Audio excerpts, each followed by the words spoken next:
Ses propres frères ont voulu l'effacer de l'histoire, mais Allah l'inscrit dans la prophétie.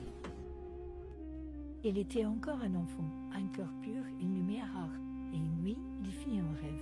J'ai vu le soleil, la lune et 11 étoiles se prosterner devant moi. Son père Yaqub alayhi salam le prit à part. Ne raconte pas ce rêve à tes frères, car la jalousie est un feu silencieux. Mais la jalousie était déjà là. Un jour, ils l'ont conduit loin et l'ont jeté dans un puits. Seul le silence et l'obscurité lui ont répondu. Des voyageurs l'ont trouvé, ils l'ont vendu. De prophète en devenir, il est devenu esclave. Dans la maison du gouverneur d'Égypte, il devient serviteur, mais il reste digne, respecté, humble. Un jour, la femme du gouverneur tente de le séduire. Elle insiste, elle l'accuse, et malgré son innocence, Youssef alayhi salam est jeté en prison. Où il console, il écoute et il interprète les rêves. Et un jour, le roi rêve à son tour. Un rêve que personne ne peut comprendre. On appelle Youssef, et en un instant, il passe de ténèbres au trône.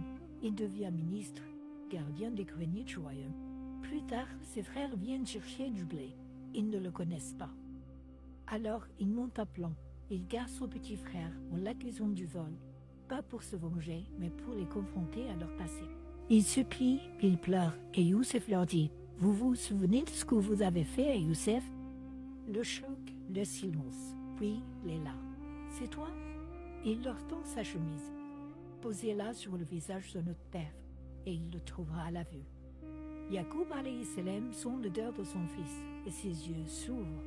Des années de douleur, balayées par une simple étoffe. Le père retrouve son fils, le rêve devient réalité, et ceux qui voulaient l'effacer s'égenouillent devant lui, juste comme dans un rêve.